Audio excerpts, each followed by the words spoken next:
He, a skeptical tycoon disguised as an ordinary guy, is searching for authenticity. She, a young woman down on her luck, needs a boyfriend. At the local farmer's market, she spots a well-dressed man and hires him for $2 to be her fake date. The man is Lucas Montgomery, the CEO. Intrigued, he accepts, and fate has a surprise in store. Before we start the story, drop a comment and tell us what city you're watching from. Enjoy the story. The alarm clock blared at 5 in the morning, but Isabella Izzy Costa had been awake for 15 minutes already, staring at the cracked ceiling of the tiny room she shared with her grandma. The jarring, insistent sound of the cheap clock mingled with the first sounds of the neighborhood awakening, distant bus engines, the voices of neighbors getting ready for another day's grind, and the familiar calls of vendors setting up their stalls at the local farmers market in Queens, New York. Izzy quietly got out of bed, trying not to wake Nana Mercedes, who was snoring softly in the bed next to hers. At 72, her grandmother had raised 5 grandkids virtually single-handedly after Izzy's parents were killed in a car accident 8 years ago. Now, with her fragile health and expensive medications, Nana Mercedes was completely dependent on her eldest granddaughter's care. In the narrow hallway, Izzy peeked into her siblings' room. Gabriel, 16, was asleep clutching his SAT prep books that she had managed to buy used at the bookstore downtown. Next to him, Julia, just 12, clutched the worn-out teddy bear she'd gotten last Christmas. They both dreamed of a different future, and Izzy would do anything to make sure they had that chance. In the tiny kitchen, she brewed a weak coffee and ate a stale bagel with margarine. The month's money was accounted for down to the last penny. Rent, electricity bill, Nana's meds, school supplies for the siblings, food. There was very little left for anything that wasn't absolutely essential. Even so, she managed to find small moments of joy amidst the hustle. A joke with the customers at the market, a smile exchanged with Mrs. O'Malley from the neighboring stall, a song playing on the old radio while she arranged the flowers. Izzy's first job was at the flower stall at the farmer's market, where she worked from 6 in the morning until 2 in the afternoon. Mr. Anthony, the owner, was a kind man who treated her like a daughter and always said she had a special gift for brightening people's days. "You have a light, kiddo," he would say. "The flowers look prettier in your hands." Izzy smiled, knowing it was just the old man's affectionate way of saying she was a good salesperson. After a quick lunch at home, she rushed to her second job at the local convenience store, where she stayed until 10 at night. 2 jobs, 7 days a week, no vacation, no rest. But she didn't complain. Every dollar she earned was another brick in the foundation of the future she dreamed of for her family. What hurt Izzy the most wasn't the exhaustion or the lack of money. It was the constant pressure from her family about her love life. Every family gathering turned into an interrogation. "So Izzy still single? Girl, are you going to end up an old maid? At your age, I already had 3 kids." The situation had become even more embarrassing after Bruno, her ex-boyfriend of 2 years, dumped her for a college classmate from a wealthy family. The public humiliation had been devastating, but what hurt most was knowing that he would be at her aunt and uncle's anniversary party next week. 25th wedding anniversary for Aunt Martha and Uncle John. The party would be at the church hall with the whole family present. Izzy could already imagine the whispers, the pitying glances, the comments about how she let herself get carried away by a guy who was obviously just playing her. Bruno would arrive arm in arm with his new girlfriend, both flaunting a happiness that seemed like a taunt. The night before, during the simple dinner of rice, beans, and a fried egg, Aunt Martha had called to confirm everyone's attendance. "And you, Izzy? Are you bringing someone?" Her aunt's innocent question felt like a punch to the gut. "I'm not sure yet, Auntie," she had replied, trying to hide her discomfort. On the other end of the line, the awkward silence spoke louder than any words. Nana Mercedes, who was watching the conversation, had given the final verdict after Izzy hung up the phone. "Girl, you need a boyfriend. You can't show up alone at that party, not after that mess Bruno made of things." "What will they think?" Izzy knew that her grandmother spoke out of love, out of genuine concern for her reputation and happiness. But the words stung like salt in a wound. Where was she going to find a presentable boyfriend in a week? With what time? With what money to dress appropriately? With what emotional energy to fake happiness when she could barely keep her eyes open from working so much? That Friday morning, while arranging the red roses at the market stall, Izzy felt the weight of the world on her shoulders. The sun was already blazing hot at 9 in the morning, and the market was getting crowded. Families shopping for the weekend, couples choosing flowers to celebrate a special date, children running between the stalls while their mothers haggled over prices. It was in those moments that Izzy felt the loneliness the most. Surrounded by people in the middle of the vibrant life of the market, she felt completely alone with her problems. She couldn't rely on her siblings. They already had their own worries. She didn't want to burden her grandmother with more anxieties. And the few friends she had were all busy with their own lives, boyfriends, colleges she could never afford. But Izzy had learned early on that there was no point in complaining. Life was made of problems that needed to be solved, one at a time. She always found a way out. She always figured it out. She was stubborn by nature and creative by necessity. If the world didn't offer ready-made solutions for a poor girl from the periphery, she invented her own. While serving a woman who wanted flowers for her husband's grave, Izzy smiled with genuine compassion and chose the most beautiful daisies from the stall. "He'll be happy with these flowers, Mrs. Rodriguez. Mr. Jose always liked simple and beautiful things." The woman smiled back, grateful for the kindness. That was what Izzy did best, taking care of others, finding ways to ease their pain, even when her own pain seemed unbearable. And somehow, that gift of brightening others always ended up brightening her too. It was almost noon when Izzy noticed the odd man standing between the fruit and spice stalls, looking around with a lost expression that completely clashed with his expensive clothes. He was wearing a crisp white dress shirt, well-tailored dark pants, and leather shoes that definitely weren't made for the uneven ground of the farmer's market. Even trying to look casual, everything about him screamed money. Lucas Montgomery had woken up that morning with a suffocating feeling of claustrophobia. At 35, the CEO of one of the largest tech conglomerates in the country, he controlled million-dollar investments, commanded thousands of employees, and made decisions that impacted the national economy. But that day, his mother's pressure about the arranged marriage with Patricia Villanova had reached its limit. "Lucas, darling, we can't put it off any longer. The Villanova family is already questioning our intentions," Mrs. Montgomery had said during breakfast served by 3 maids at their Upper East Side mansion. "You need to take responsibility.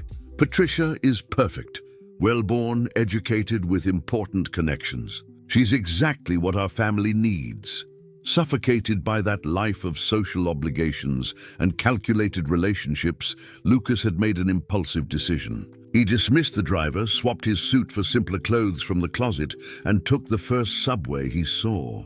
He wanted to feel what the life of ordinary people was like, far from the gilded halls and the empty conversations about stock prices. But now, standing in the middle of that noisy and colorful market, Lucas felt completely out of place. The strong smell of fresh fish mingled with the sweet aroma of ripe fruit and the savory scent of empanadas frying at the next stall. Vendors shouted deals, children ran between adults' legs, and Latin music blared from at least 3 different radios, creating a cacophony that made him dizzy. He had stopped in front of Izzy's stall by chance, drawn by the vibrant colors of the flowers. Red roses, white daisies, pink carnations, yellow sunflowers, all arranged with a care that contrasted with the simplicity of the place. Lucas was so focused on observing the surroundings that he didn't notice when he bumped into a plastic box full of water, knocking it over and soaking his own feet. "Oh my gosh!" Izzy rushed to help, seeing the elegant man staring at his wet shoes with an expression of utter dismay. "Sorry, mister. That box has been there for years. Everyone knows to watch out for it." Lucas looked at the girl, who was trying to dry his shoes with a dish towel, not knowing whether to laugh or cry at the situation. No. It was my fault. I wasn't paying attention. First time at the market, Izzy asked, immediately noticing that he didn't belong there. The slow way of speaking, the erect posture even when wet, the soft hands that had never carried weight. Tourist? Something like that, Lucas replied, still disconcerted by the solicitude of that woman who didn't even know him but treated him with genuine kindness. Izzy laughed, a clear and contagious sound that made Lucas smile involuntarily. I imagine you weren't planning on leaving here with soaked shoes. She stopped wiping his shoes and looked him in the eyes for the first time. They were dark, intelligent eyes, but there was a sadness in them that she recognized well, the same loneliness she saw in the mirror every morning. It was at that moment that the crazy idea popped into Izzy's head.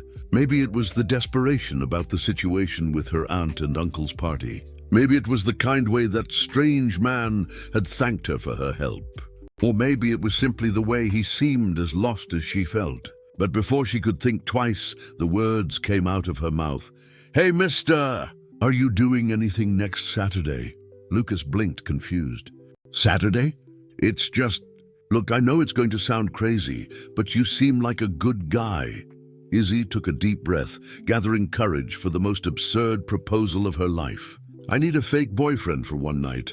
I'll pay you $2. The silence that followed was deafening, even in the middle of the market's racket. Lucas stood still, processing what he had just heard, while Izzy felt her face turn red with shame. $2? He repeated, incredulous. I know it's not much, but it's what I have left over after paying all the bills, Izzy explained quickly, thinking he was going to refuse because of the money. It's just a family party. You don't have to do anything special. Just stand by my side, laugh at my uncle's jokes, and pretend you find me interesting. About 3 hours tops, Lucas was completely fascinated.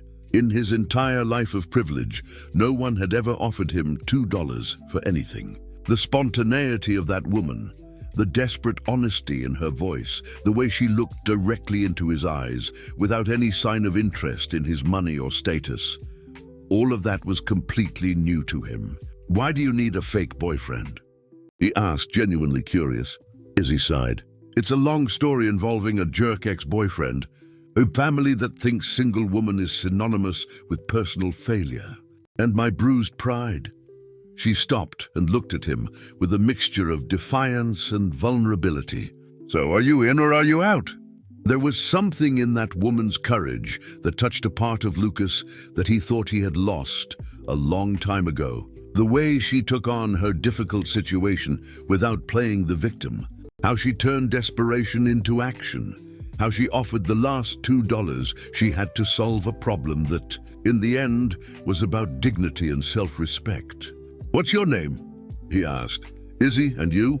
Lucas hesitated for a second. Leo, he replied, using the nickname that only his grandmother had called him when he was a child. So Leo, are you in to be my fake boyfriend for 2 hours? Lucas looked around, the chaotic market, the girl with the courageous smile in front of him, the completely absurd situation he was about to participate in. For the first time in years, he felt truly alive. He had no idea what he was doing, but he knew he wanted to find out. I'm in, he replied, extending his hand to her. But keep the $2. Consider it volunteer work. Izzy shook his hand, feeling an electric shock that she wasn't expecting. Seriously? You're really going to do it? I am, Lucas confirmed, surprised by his own decision. But you're going to have to teach me how to be a convincing boyfriend. It's been a while since I played that role. The smile that Izzy gave him was so radiant that Lucas felt something stir in his chest, a feeling that he hadn't experienced in so long that he had almost forgotten what it was, like to feel butterflies in his stomach. During the 3 days following their meeting at the market, Izzy wondered at least 50 times if she had completely lost her mind. Hiring a complete stranger to pretend to be her boyfriend seemed even more absurd now that the adrenaline of the moment had worn off. But Leo had written down the phone number of the convenience store where she worked and promised to call on Thursday to iron out the details. On Wednesday night, while stocking shelves at the store, Izzy mentally rehearsed how she would explain that whole crazy situation to him. How to talk about Bruno without sounding bitter. How to explain the family dynamic without seeming like she was complaining. And mainly, how to establish the rules of the charade without him thinking she was completely desperate, even if she was. The phone rang at 8 o'clock sharp on Thursday, right when Leo had promised. Izzy answered on the third ring, trying to sound casual. Hello? Hi, Izzy. It's Leo, from the market. His voice sounded different over the phone, softer, almost hesitant. Hi. Wow, you actually called. I thought you might have changed your mind. I haven't, replied Lucas, who was in his penthouse office, looking at the illuminated city through the window. I was thinking, maybe we should meet before the party. Rehearse. Izzy laughed, relieved. I thought the same thing. It can't look like we just met yesterday, right? Exactly. Are you free tomorrow after work? I get off at 10 from the convenience store. Is that too late? Lucas, who usually dined at 9 in upscale restaurants, found her concern charming. Perfect. Do you know the church square in the neighborhood? The one near the bus stop? I do, 10:30. Deal. On Friday night, Izzy arrived at the square 5 minutes early, nervous as a teenager on her first date. She had changed clothes 3 times. The work blouse smelled like fried food. Her favorite t-shirt had a small hole, until she decided on a simple blue blouse that highlighted her brown eyes. Leo was already there, sitting on a bench under a tree, leafing through a book. He was wearing jeans and a white t-shirt, with nothing to betray his true social standing. When he saw her arriving, he closed the book and stood up with a smile that made Izzy's heart race. Punctual, he commented. My nana always said that whoever is late has no consideration for others, Izzy replied, sitting next to him on the bench. And you? Have you always been so punctual? Let's say I've learned to value people's time, said Lucas, choosing his words carefully. They were silent for a few seconds, watching the children who were playing in the playground, even at that hour, under the watchful eye of the mothers who were talking in groups. So, began Izzy, deciding to break the ice, I need to tell you about my crazy family so you don't embarrass yourself tomorrow. Lucas turned to her, amused. I'm all ears. Okay, first, my Nana Mercedes. She's the heart of the family, but she's also the most, let's say, direct. She'll ask you at least 10 personal questions in the first 5 minutes. It's normal. What kind of questions? Where do you work? How long have we been dating if your intentions are serious? Izzy paused. That's the problem. We need to agree on a version of our story. Lucas found it fascinating how strategically she thought, even in such an unusual situation. How about, we met 2 months ago, you at the market buying flowers for your nana, me working. Where do you think I work? Izzy analyzed him. You look like a teacher, or maybe an accountant. Something like that, you know? Office job, but nothing too, how can I say, flashy. English teacher, decided Lucas quickly. Private school. Perfect. And we met because I always buy flowers for my nana on Sundays. You were passing by and helped me carry the vases to the bus. Romantic, he commented, smiling. My family loves that stuff. Izzy relaxed, realizing that talking to Leo was easier than she had imagined. Oh, and there's Gabriel and Julia, my siblings. Gabe will want to talk about football with you. He's a Giants fan. And you? What team do you root for? Jets till I die, she replied proudly. Problem? Lucas laughed, a genuine laugh that lit up his entire face. None. I'll feign diplomatic neutrality. Smart. Izzy felt strangely happy seeing him laugh. And there's one more important thing. About Bruno. Lucas's smile disappeared. The ex-boyfriend? Yeah, he'll be at the party with his new girlfriend. It's complicated. Izzy took a deep breath. We dated for 2 years. I thought it was serious, until I found out that he was telling his college friends that I was just a fling, that he would never introduce me to his family because... She stopped, the words hurting her throat. Because? Because I'm too poor for his social circle. Izzy's voice came out lower than she intended. I found out at a party. I heard him talking to his friends. He said I was fun to hang out with, but that of course he was going to marry someone on the same level. Lucas felt a surprising anger grow in his chest. How could someone treat such a special woman so cruelly? Izzy, you don't have to say anything, she interrupted, raising her hand. I only told you so you understand why I need to look good tomorrow. It's not about him, it's about me. About showing that I deserve to be treated with respect. You do, said Lucas with a conviction that surprised her. Any man would be lucky to have you. Izzy looked at him, searching for sarcasm or pity in his voice, but found only sincerity. Thank you, really. They spent the next hour creating their fictional love story. How was the first kiss? At the bus stop, after he had purposely missed his ride to stay longer with her. What songs they danced to together. She taught him a few steps of salsa right there in the square. What nicknames they used. She would call him my love, he would call her Bella. And if someone asks about future plans? Lucas questioned. We're seeing how things evolve, Izzy replied. Nothing too specific. Relationship is still new. When it was already past 11:30, they got up to leave. Lucas offered to walk her home, but Izzy gently refused. She didn't want him to see where she lived, at least not yet. So, I'll see you tomorrow at 7 at the church door? She asked. I'll be there, Lucas promised. Izzy? Yeah? Thank you for trusting me. I know it can't be easy. She smiled, touched by his consideration. Thanks for going along with this crazy plan. I think you're a little crazy too. Maybe I am, he agreed, watching her walk towards the bus stop. While waiting for the bus, Izzy found herself smiling alone. For the first time in weeks, she wasn't afraid of the party the next day. Leo was kind, intelligent, and had a way of listening to her that made her feel important. Maybe that charade wouldn't be a complete disaster after all. Lucas drove home slowly, his mind full of thoughts about Izzy.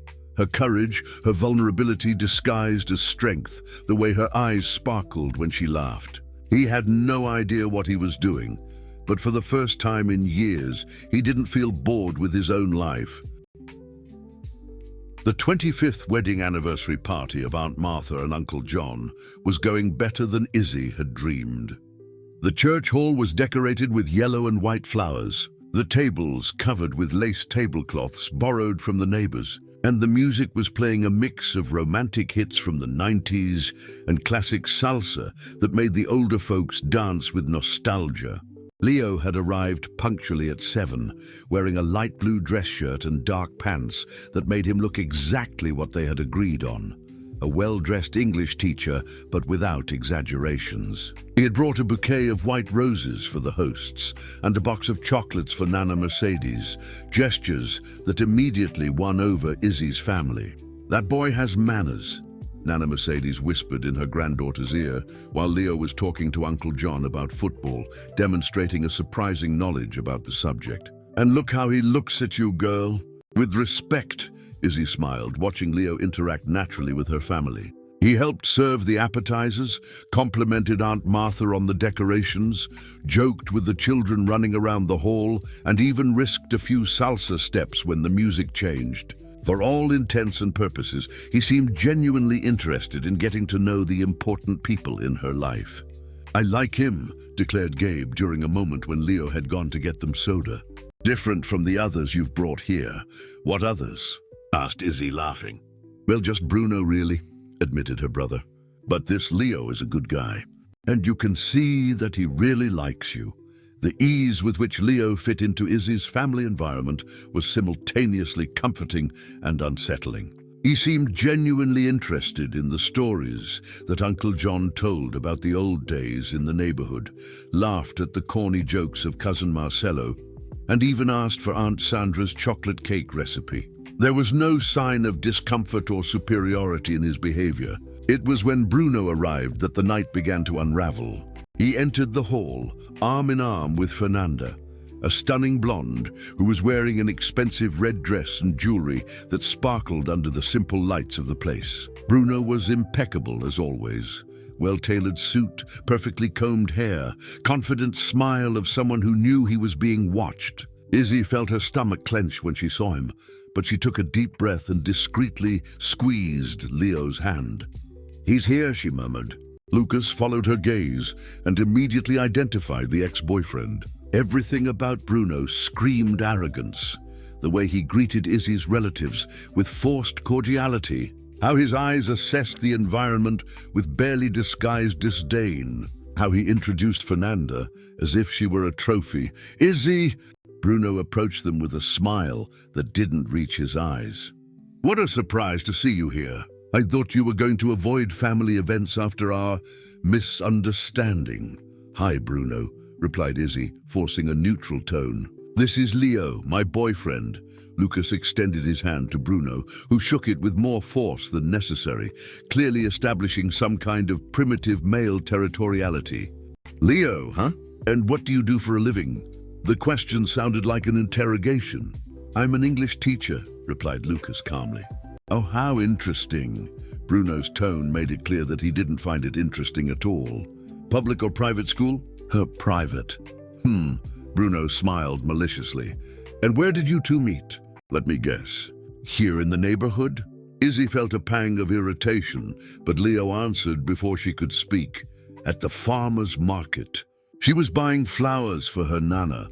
I helped her carry them to the bus."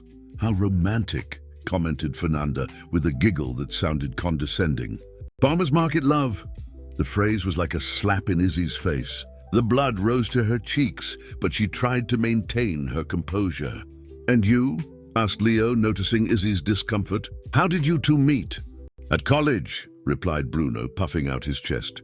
"Fernanda is in law at the same university as me. Traditional family from New York, you know how it is." The message was clear, and everyone present understood. Bruno was establishing a social hierarchy, placing Izzy and her family on a lower level. The situation worsened when Bruno, already with a few beers in his system, decided to liven up the party with his memories of dating Izzy. "Ah, Izzy," he said loud enough for half the hall to hear, "I remember when you dreamed of going to a sushi restaurant. You were so excited when I took you to that cheap all-you-can-eat place." He laughed, as if it were a great joke. "It was funny to see you trying to use chopsticks." Izzy felt as if the floor was collapsing under her feet. The humiliation was public, calculated, cruel. Bruno was deliberately exposing her past naivety, her humble origins, her inexperience with the world he considered civilized. "Bruno," tried to intervene Aunt Martha, clearly uncomfortable. No, Auntie," he continued, animated by his own cruelty. "It was really fun. Izzy has always been so authentic. I remember she was impressed with the Saks Fifth Avenue the first time I took her there. She had never seen a Louis Vuitton store." Lucas felt a cold anger taking over him. The deliberate way Bruno was humiliating Izzy, using the intimacy of their past relationship as a weapon, was something that revolted him deeply. But before he could react, he noticed that Izzy was trembling beside him. "Excuse me," she murmured, abruptly getting up from the table. Izzy ran to the church bathroom, where she locked herself in one of the stalls and finally allowed the tears to fall. The humiliation was exactly what she had tried to avoid with that whole charade. Bruno had managed once again to make her feel small, inadequate, like an intruder in a world that would never truly accept her. Worse still, she had dragged Leo into that embarrassing situation. A kind and polite man who didn't deserve to be exposed to that kind of social cruelty. How could she think that a charade would solve her problems? How could she believe that she could pretend to belong to a world that rejected her so clearly? When she finally managed to compose herself and return to the hall, she found Leo talking seriously with Bruno at one of the corner tables. She couldn't hear what they were saying, but the tense expression on both of their faces indicated that it wasn't a friendly conversation. "Izzy," Nana Mercedes approached worried. "Are you okay, girl? You went pale." "I'm fine, Nana," lied Izzy. "Just a little headache." But she wasn't fine. For the first time since she had hatched that crazy plan, Izzy questioned whether it was worth continuing the charade. Bruno had managed to destroy her self-esteem with a few well-placed sentences, proving that no matter how many fake boyfriends she brought, she would always be the poor girl from the market who had no place in the world of the well-born. Maybe it was better to end that performance before it became even more embarrassing for everyone involved. "Note," When Izzy returned to the hall, Leo was standing next to the dessert table, fiddling with his cell phone with a serious expression that she had never seen before. There was something different in his posture, more erect, more imposing, as if a mask had fallen. Bruno and Fernanda were on the other side of the hall, whispering to each other and casting occasional glances in his direction. "Leo," Izzy approached hesitantly. "Is everything okay?" He raised his eyes from the phone and seeing her, his expression immediately softened. "Hi, Izzy, how are you doing?" "Better," she lied, trying to smile. "Sorry for running out like that. You don't have to apologize for anything," he interrupted, putting his cell phone in his pocket. "The one who should apologize is that jerk." The firmness in Leo's voice surprised her. There was an authority there that didn't match the gentle and shy teacher she thought she knew. "What did you guys talk about?" she asked, curious and apprehensive at the same time. Leo hesitated for a moment. "I just clarified a few things for him." Before Izzy could insist on the subject, Aunt Martha approached them with a forced smile and eyes full of worry. "My dears, is everything all right? This Bruno..." She shook her head, clearly embarrassed. "I don't know what got into him today. I've never seen him so unpleasant." "Don't worry, Auntie," said Izzy, forcing a smile. "You know how he is." "Actually," Leo interjected smoothly, "I don't think Bruno will bother anyone else tonight." There was something in the confidence with which he said that made Izzy look at him more closely. How could a private school teacher be so sure about someone like Bruno's behavior? The answer came 15 minutes later, when Bruno approached them again. But this time, his arrogance had completely disappeared. He was pale, his hands slightly trembling, and he avoided looking directly at Leo.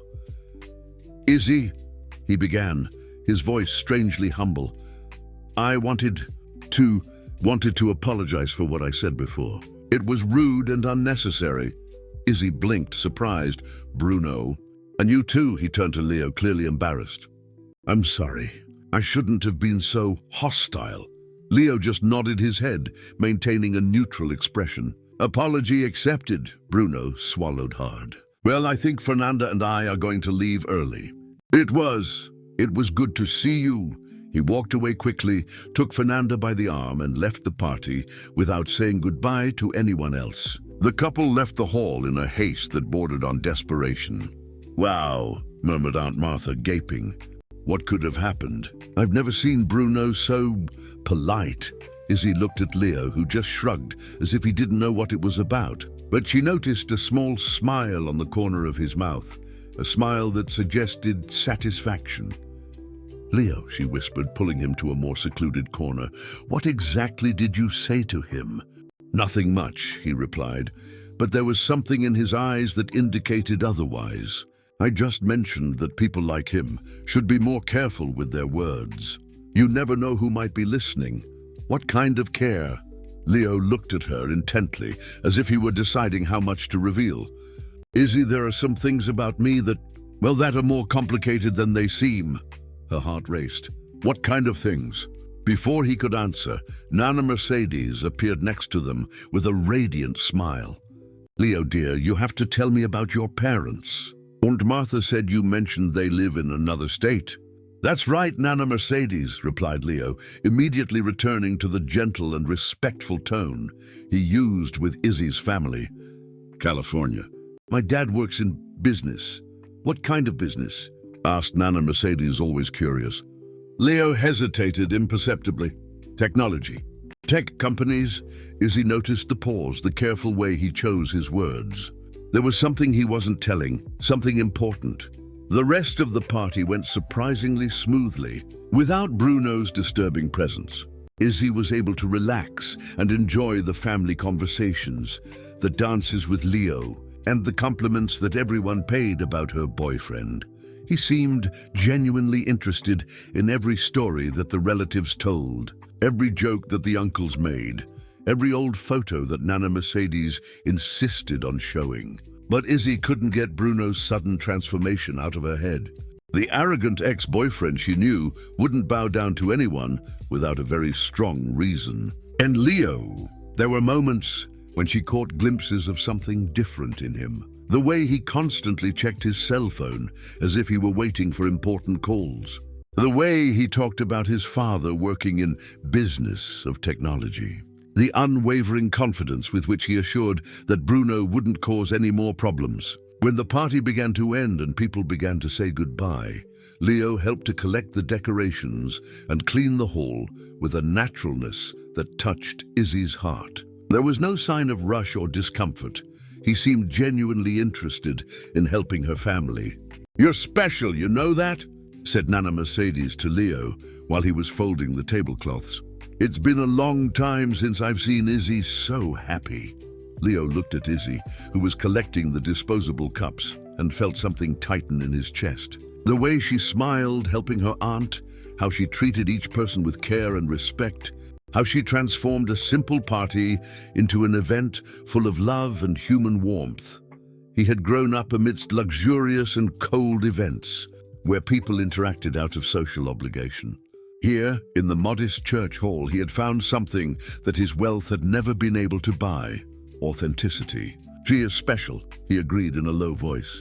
"Very special."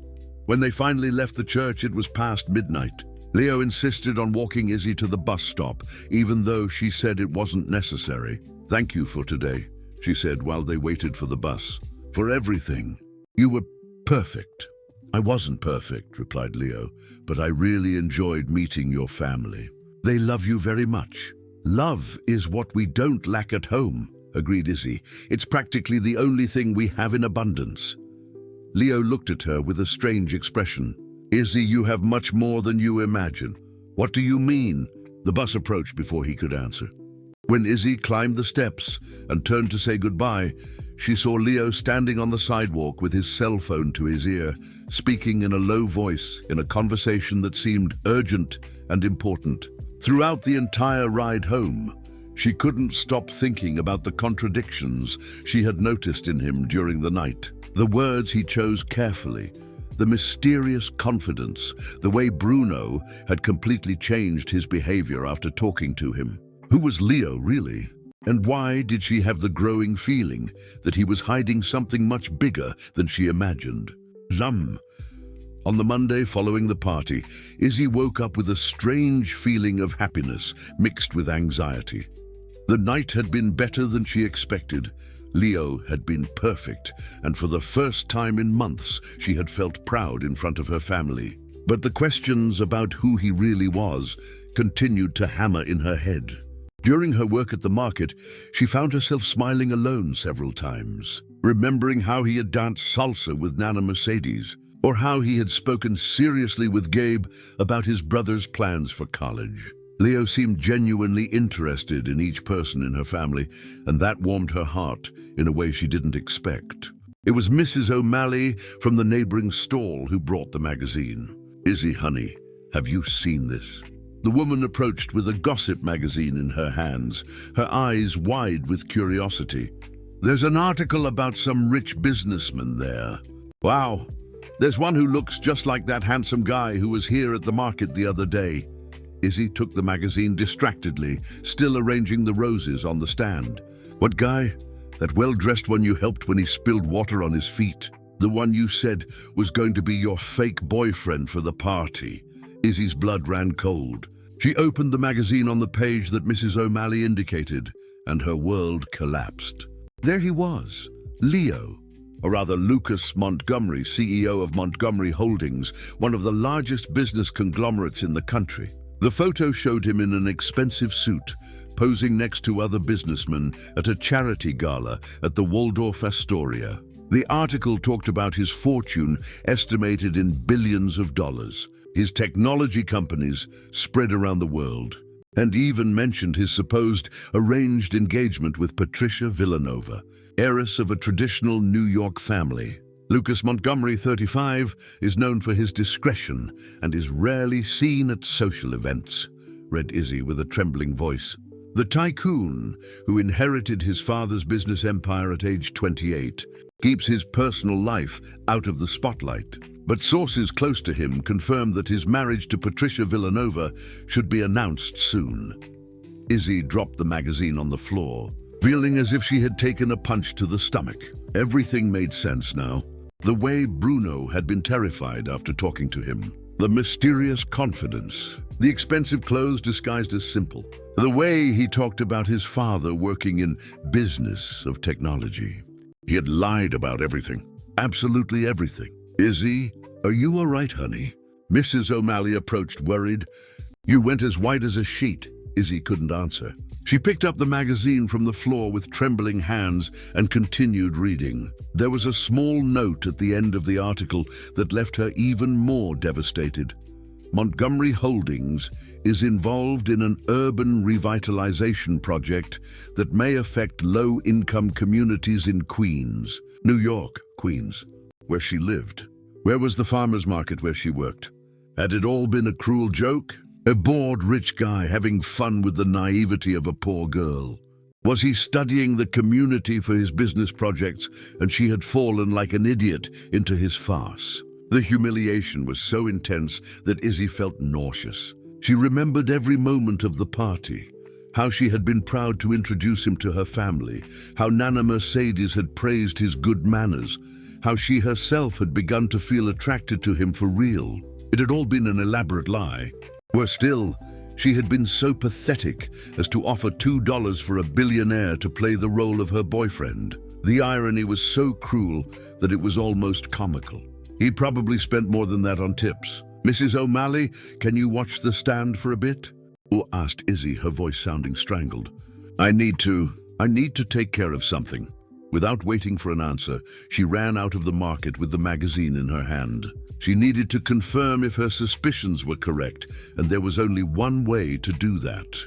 Izzy took 3 subways to get to the business center where Montgomery Holdings headquarters were located. The building was imposing, 60 floors of glass and steel that reflected the New York sky. In the lobby, there was an exhibition about the company's social projects, including photos of Lucas inaugurating schools and hospitals, always surrounded by smiling politicians and businessmen. She sat on a bench in the square in front of the building and waited.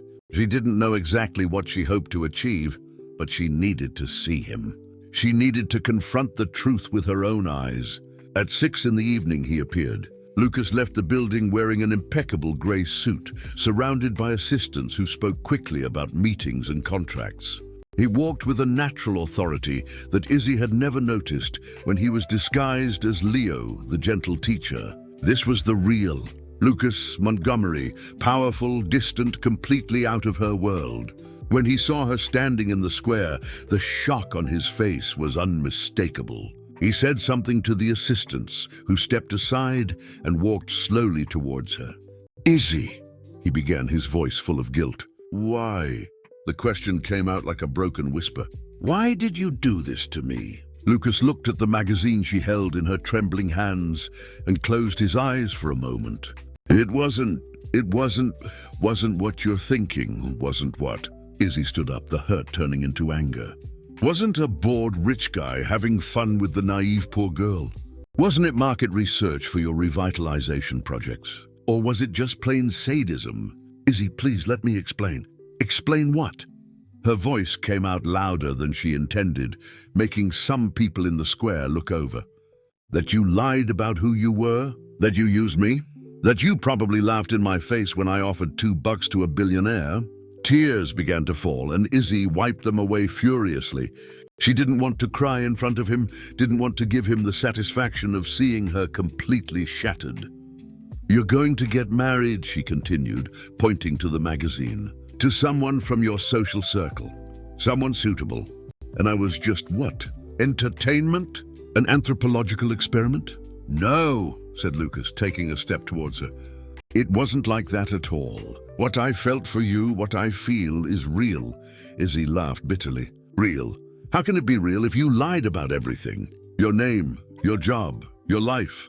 Everything was a lie. My name is Lucas, yes, but when I'm with you, I feel like Leo, like the person I always wanted to be, but never could be. He tried to touch her arm, but Izzy recoiled. Stop it, she said, her voice broken. Stop lying. You have a rich fiancé waiting for you. You have an empire to run. I'm just a flower vendor who was stupid enough to believe that someone like you could be interested in someone like me. Izzy, no! She shook her head vigorously. I don't want to hear your lies anymore. I don't know why you did this, but please, leave me alone. Go back to your world of luxury and forget about me. I've already learned my lesson. Izzy turned and began to walk towards the bus stop, each step an agony. She had been so foolish to think that someone like Leo, like Lucas, could really care about her. The difference between their worlds was an unbridgeable chasm, and she had been an idiot to forget that for a moment. Behind her, Lucas stood in the square, watching the woman who had transformed his life walk away, taking with her any hope of real happiness he had ever experienced. The next 3 days were the worst of Izzy's life. She could barely eat, slept few hours a night, and worked like an automaton at the market and at the convenience store. Nana Mercedes noticed that something was wrong, but Izzy made up an excuse about Leo having traveled for work. She didn't have the courage to tell the truth, that she had been deceived by the richest man in the country. The initial anger had turned into something deeper and more complex. During the sleepless nights, Izzy replayed every moment she spent with Lucas, analyzing every word, every gesture, every look. And what bothered her the most was that beneath all the lies, she had felt something real. The way he looked at her, how he laughed at her jokes, how he interacted with her family, all of that seemed genuine. But that only made the betrayal more painful.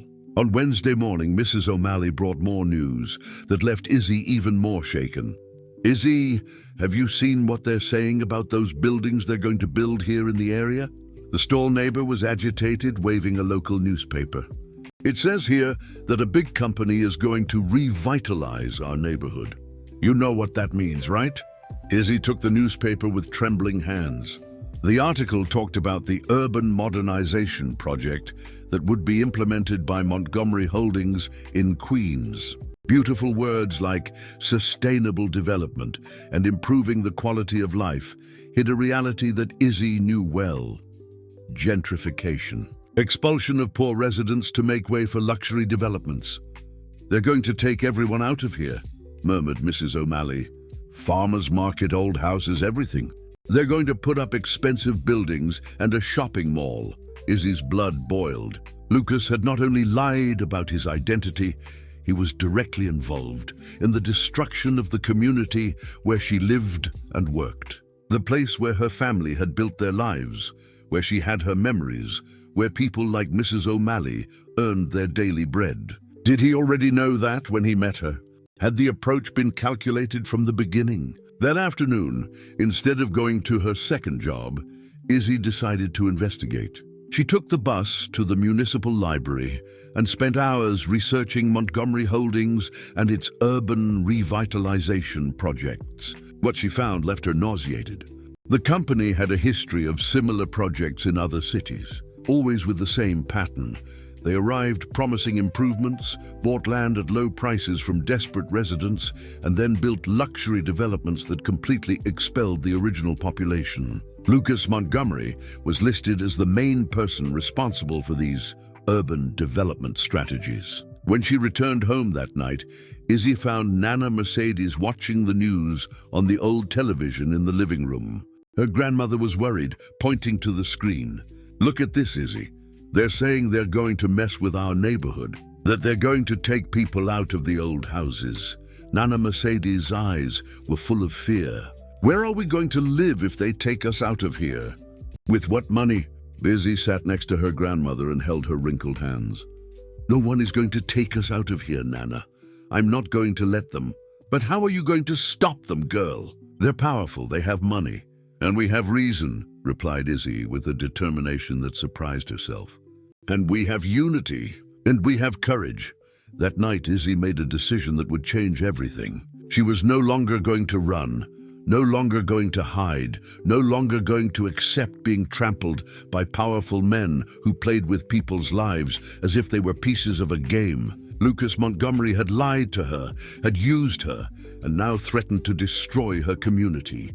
But he had made a mistake. He had underestimated the strength of a woman who had nothing left to lose. On Thursday morning, Izzy woke up before the alarm and dressed with special care. Not her usual work clothes, but her best blue blouse, her newest jeans, and even a little lipstick that she had received from Aunt Martha last Christmas. If there was going to be a war, she was going to enter it presentable.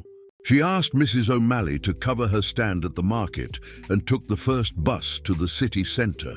But this time, she wasn't just going to watch from afar. This time, she was going to enter that imposing building of glass and steel. She was going to go up to the top floor, and she was going to give Lucas Montgomery exactly what he deserved to hear. During the bus ride, Izzy mentally rehearsed every word she would say. No longer the insecure girl who had offered $2 for a fake boyfriend. No longer the shattered woman who had cried in the square 3 days before. She was Izzy Costa, daughter of Nana Mercedes, sister of Gabe and Julia, granddaughter of a lineage of strong women who had survived all adversities. And Lucas Montgomery, with all his wealth and power, was about to discover that he had messed with the wrong person. When she arrived at the Montgomery Holdings building, Izzy didn't hesitate. She walked straight past the elegant reception, ignored the protests of the blonde secretary who tried to stop her, and entered the elevator before security could react. She pressed the button for the top floor, the executive floor where the CEO's office was located. She knew she didn't have much time before security arrived. She knew she would probably be thrown out in a matter of minutes. But she also knew that Lucas Montgomery was going to hear her, even if it was the last thing she did in her life. The elevator went up slowly, each floor marked by an illuminated number that increased her determination. When the doors opened on the 60th floor, revealing an environment of understated luxury with a panoramic view of New York City, Izzy took a deep breath. It was time for Lucas Montgomery to discover who Izzy Costa really was. Lucas was standing behind his executive desk, talking on the phone in English about international contracts when he heard the commotion outside. His secretary knocked on the door, flustered. "Mr. Montgomery, I'm so sorry. There's a young woman who forced her way in. Security is already coming." The door burst open and Izzy entered like a hurricane, her chin raised and her eyes blazing with determination. Lucas immediately hung up the phone, dismissed the secretary with a gesture, and stood still, looking at her. "Hey, Lucas Montgomery?" said Izzy, pronouncing his name with a cutting irony. "Or do you prefer I call you Leo, the English teacher?" "Izzy." He took a step towards her, but stopped when he saw the expression on her face. "No," she held up her hand. "Now you're going to listen to me.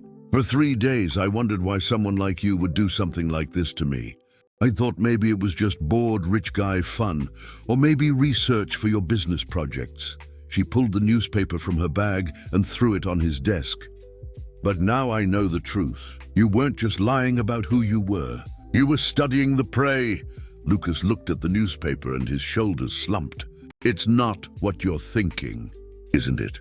Izzy's voice trembled with contained rage. "Montgomery Holdings, urban revitalization project in Queens. My neighborhood, Lucas, my home, my family, the market where I work. All of that is going to be destroyed because of your luxury projects. Izzy, please." "And the worst of all," she continued, the tears beginning to blur her simple makeup, "is that I started to believe it. I started to think that maybe, just maybe, someone could see me as more than just a poor girl from the periphery. That maybe you really liked me." The pain in her voice broke Lucas's heart. He walked towards her slowly, as if approaching a wounded animal. "I like you," he said, his voice broken. "More than I've liked anyone in my entire life." "Stop!" cried Izzy. "Stop lying! You're going to marry your rich socialite. You're going to destroy my community, and I'm going to be just another footnote in your privileged life." "I'm not going to marry Patricia," said Lucas firmly. "I called off the engagement on Monday." Izzy blinked, surprised. "What?" "I called everything off. The arranged marriage, the family contracts, the whole charade that my mother organized." Lucas took another step closer. "And you know why? Because a courageous woman offered me $2 to be her fake boyfriend and showed me what real love is." "Lucas." "And about the project," he continued, picking up the newspaper from the desk. "I canceled it yesterday, officially. I spent the whole morning in a meeting with the board explaining that Montgomery Holdings will no longer participate in projects that remove established communities. Izzy was speechless, processing what she had just heard. You did that because of me? I did it because of us. Because when I was in your home, when I met your family, when I saw the love and the human warmth that you have, I realized that I was on the wrong side of history. Lucas took her hands in his. Izzy, I lied about my name and my job because I was running away from a life that suffocated me. But everything I felt for you was real. Every moment, every laugh, every conversation, everything was true. How can I believe you? Lucas released her hands and walked to the desk, picking up the phone. He dialed a number and put it on speakerphone. Hello, NBC News. This is Lucas Montgomery from Montgomery Holdings. I would like to schedule a press conference for today at 5 in the afternoon. Yes, it's urgent. I'm going to make a public announcement about changes in the company's business policy. He hung up and looked at Izzy. I'm going to tell the whole truth publicly about the cancelled project, about how an extraordinary woman taught me that there are things more important than profit and social status. Izzy felt her legs weaken. Lucas, you don't have to. I do, yes. He approached her again. I have to because I love you, Izzy. I love your courage, your kindness, the way you take care of your family, how you turn simple flowers into art, how you made an arrogant rich guy discover that it was worth being a better person. She looked into his eyes, searching for signs of lies, but found only raw and vulnerable sincerity. You really canceled the project? I canceled it, and more. I'm going to use the resources that were destined for it to create a microcredit fund for small businesses in the area. Your friend Mrs. O'Malley will be able to expand the flower stand. Your brother Gabe will have a full scholarship at the best university in New York. Lucas. The tears were now flowing freely down Izzy's face. I know I started our story with a lie, he said, kneeling before her. But I want to end it with the biggest truth of my life. I love you, Izzy Costa. I love you more than I loved my own freedom, more than I loved my business empire, more than anything I've ever had. Izzy looked at the most powerful man in the country kneeling in front of her, declaring his love with a humility that she never imagined possible in someone in his position. Get up, she whispered. Lucas stood up, uncertain. You lied about your name, said Izzy, her voice still trembling, but with a smile beginning to form on her lips. But you didn't lie about having a good heart. Izzy, and if you really cancelled that project, I cancelled it. And if you really want to help my community, I do, with all my heart. She took a step towards him. Then maybe we can try again, this time without lies. Lucas smiled with a joy that lit up his entire face. No lies. Just the truth. Lucas Montgomery, businessman who discovered that the greatest fortune in the world is the love of an extraordinary woman.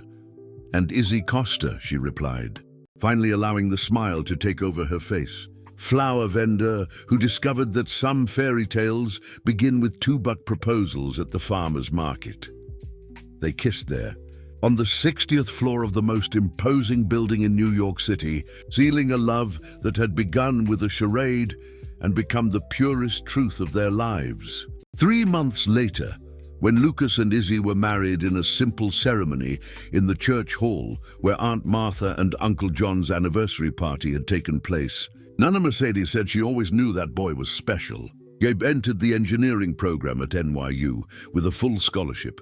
Julia started taking private English lessons, and Mrs. O'Malley opened the most beautiful flower shop in Queens. And every Sunday, Lucas Montgomery, Billionaire CEO, could be found at the farmer's market helping his wife sell flowers, proving that true love knows no social differences and that sometimes the best investments in life cost only $2 and a courageous heart. Dear listeners, we hope that Izzy Costa's story has touched you deeply. How a simple $2 proposal turned into the greatest lesson about courage, authenticity, and true love. To continue this emotional journey, we have prepared a special selection of equally captivating stories that explore the mysteries of the human heart. Find our complete playlist here on the side. Stories ranging from impossible romances to inspiring overcoming that will warm your hearts. If the story of Izzy and Lucas moved you, don't forget to subscribe to our channel and leave that affectionate like on the video. Every day, we bring unique narratives that celebrate the power of love, the importance of dreams, and the beauty of second chances. Don't miss our next content. Each story is a new discovery about the complexity and magic of life. We look forward to seeing you in the comments to find out which moment touched your hearts the most.